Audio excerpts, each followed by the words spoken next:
Welcome everyone to the game between two amazing young talents in the world of chess. One of them is just 14 years old and he's on the left of your screen.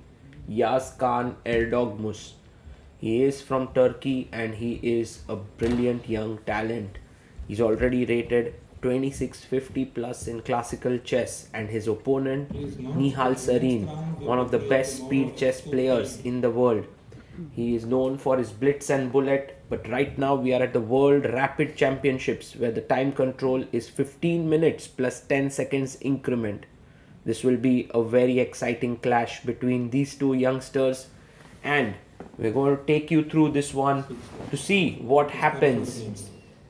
The players shake hands, and this, dear friends, is the ChessBase mobile app recap of the day. ChessBase has just launched its new mobile app, and you can download it from the link in the description. Yagiz Kaan opens the game with pawn to e4, and Nihal thinks for a bit. He can play e5. That is one of the main weapons he has. There's also Sicilian that he likes to play. He plays Sicilian e4, c5. Knight comes out to f3. He puts his pawn on d6. And the idea is, will Yagiz play open Sicilian? No, he goes for bishop to b5 check. And now you can block with the bishop here, or you can block with the knight. He goes bishop d7, takes, knight takes d7. Sometimes you take with the queen and then put your knight on c6, which is also the most normal way to play. But taking with the knight is also pretty okay. White castles here. And now knight to f6, attacking the pawn on e4. Queen comes to e2 for Yagiz. He would love to play the moves c3 and d4. Rook c8 played. And now pawn to c4 by Nihal Sarin. By Yagiz Kaan. Because the thing is, now the d4 square is a bit weak, and Nihal instantly reroutes his knight to come to this square. b3 played.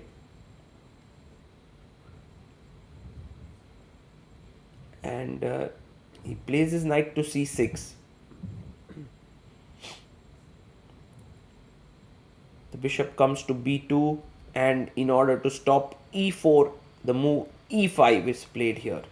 It's a very complex game now. Pawn to d3 played by Yagiz. And Nihal can decide to bring his bishop out from g6, bg7 or bishop e7. He goes for g6 and bishop c1, h6.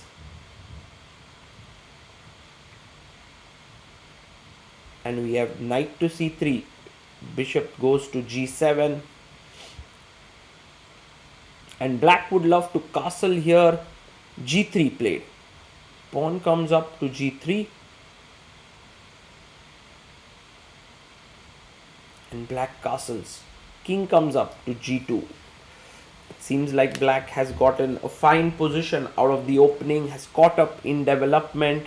Yagiz's idea of playing bishop b2 to bishop c1, not the best, but now he plays his pawn to h4. Very interesting move. He does weaken the g4 square a bit. a6. Nihal is angling for the b5 break here. Yagiz plays a4. He's not worried about all the weaknesses that he's creating on b4, d4. He just is gaining more space. b6. And now the bishop comes out to e3. And Nihal jumps in with his knight to d4, attacking the queen on e2. And Yagiz brings his queen back to d1. We have queen coming to d7, looking at the g4 square, but also at the b5 breaks here. Rook to b1. And Nihal comes back with his knight to c6. Both players trying to play this calmly. Ooh, and well, the calmness is gone. H5, what a move here by Yaz. Because if you take knight h5, then there is knight to d5 and followed by rook h1 getting play on the h file. So g5 played and knight h2. Lovely play here by Yagiz Kaan Erdogmus. It's the reason why he's considered to be an incredible talent. He goes f4, maybe a bit too rash. Could have started with knight d5 first, trading these pairs of knights. But f4. Well, his plan is to blast open the position. Nihal is like, yes, don't you think in this blast your king itself would get weaker? Well, we'll see. Bishop takes f4, rook g8, bringing the rook right opposite the white king. Queen comes up to f3 and now knight to d4. Nihal has a close to decisive edge here. Very powerful the way he's playing. And he goes into a deep think. And also time wise, Nihal has 6 minutes on the clock. Yaz has only 43 seconds. Knight d4 played, attacking the queen. And Yaz goes queen h3. Now important to play a queen to e6. Keep this tension going. If you take, I take back. And if you take here, I have bishop f8 check winning. So that's the reason why queen takes h3, king takes h3, knight h5 taken by Nihal Sarin. Well, Nihal is happy with this because he senses that the white king is a bit weak on h3. He feels it in his bones that right now this king could come under attack. But Yaz, I believe, has a chance to now come back in the game. He takes on d6. Rook to c6 is a good idea to swing the rook here, but he plays rook d8, and now there is bishop e7 and knight d5. Somehow the white pieces are getting very active. Bishop e7 with just 2 seconds on the clock. Man, how can Yaz survive this position against a player like Nihal? It goes knight d5 within a second. Insane. Incredible. Okay. Nihal comes back knight c6. But you see, the b6 pawn is weak. And now all of a sudden everything that white did is helping him. How? Because look at the pawns, they are all bulletproof. They are not weak. Well, these pawns are weak. Bishop h4, he finds the move. Yaz is on fire here. Bishop comes to d4. Nihal will try to be as tricky as possible.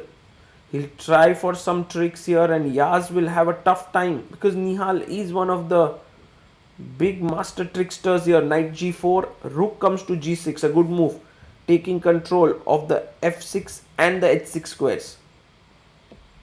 He takes on b6, it's a pawn. And that move was also made with 3 seconds on the clock. Yaz has 13 seconds, attacks, comes back. And this is the thing about Yaz, he looks couple of moves further ahead, always gets those 10 seconds. Knight to g7, knight f4 attacking the rook, rook goes to d6 and knight to d5.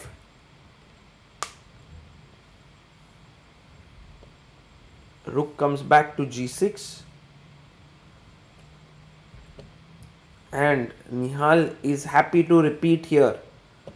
But Yaz is like, sorry Nihal, you've lost the time there to repeat. I'm going to try and beat you. King h7 played.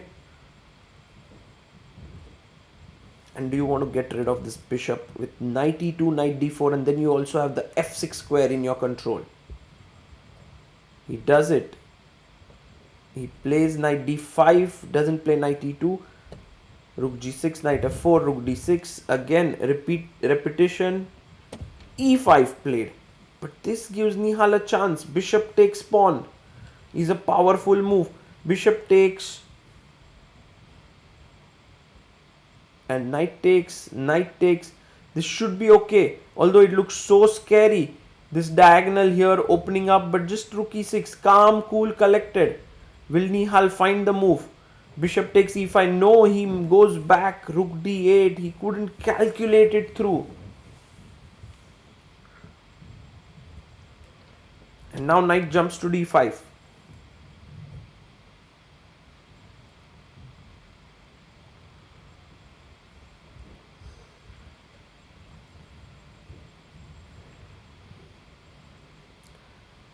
And he goes h5 here. Attacking the knight. Knight has to jump into f6 with a check. He goes back to h8. And somehow this game has been so complex. So complex. And Yas finds the best move again. He's coming in with rook f6. If you take here, it's taking on c5. Nihal takes on e5. Now you can take on e5 with your bishop. He's doing it. Takes, and knight takes c5. And look at Yaz's time. He's up to 30 seconds now. And Nihal is down a pawn. But look at his pawns, all scattered and isolated, while Yaz has these amazing 4 pawns. b4. Bishop goes back to d6. And now knight to e4 coming back. Seems like the best move. Oh my god, he finds rook f6. What a move this is. Insane. Knight e8. I mean, if you would have taken on c5, there's rook h6 followed by knight f6 coming in, b takes c5. So he plays knight e8, rook h6, king g7, rook takes h5 taken. He takes the pawn. Now the other rook joining in. It's almost a mate here. Nihal Sarin, in order to attack the white king, has put his king in grave danger. Rook h4. Yaz is like, Nihal, I have it all under control. And it often happens in this format. Checkmate. Wow. What a finish. And Nihal Sarin is like, what the hell did I do there? He raised his hand in the air. Yagiz Kaan Erdogmus. Well, what a player he is. And he's upset there. He knew he was not doing so well in the game. And Nihal in the end, well, what a sportsman there. He says thumbs up to his opponent. These two kids, just one 21-year-old, the other 14-year-old, and now analyzing together. I've always been amazed with Nihal's conduct on the board. You know, just so kind to his opponents, and I can see the same things in Yaz, who in spite of winning an important game, isn't over ecstatic. Yagiz Kaan Erdogmus is on 7 points out of 9. Just let that sink in. 7 out of 9 is the same score that Magnus Carlsen is on. He's just half a point behind the leaders Artemiev and Hans Niemann. And well, he played this game so well, he could very well have a chance to beat the top players and win a medal. That would be one of the youngest in the history of, maybe the youngest 14-year-old winning a medal at World Rapid and Blitz. That would be insane.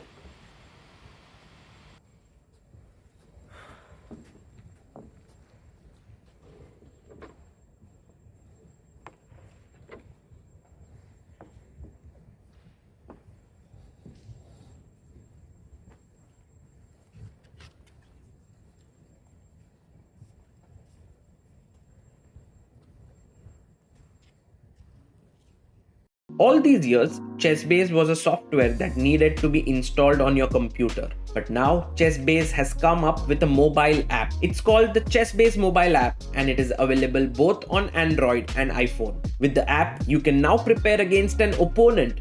You can get access to more than 11 million games in your database. You can create a new game, analyze it. The premium users get access to the fastest cloud engines, and then you can save your analysis. What's more is that the app is completely free. If you want to stay connected to serious chess preparation on the go, then the ChessBase mobile app is for you.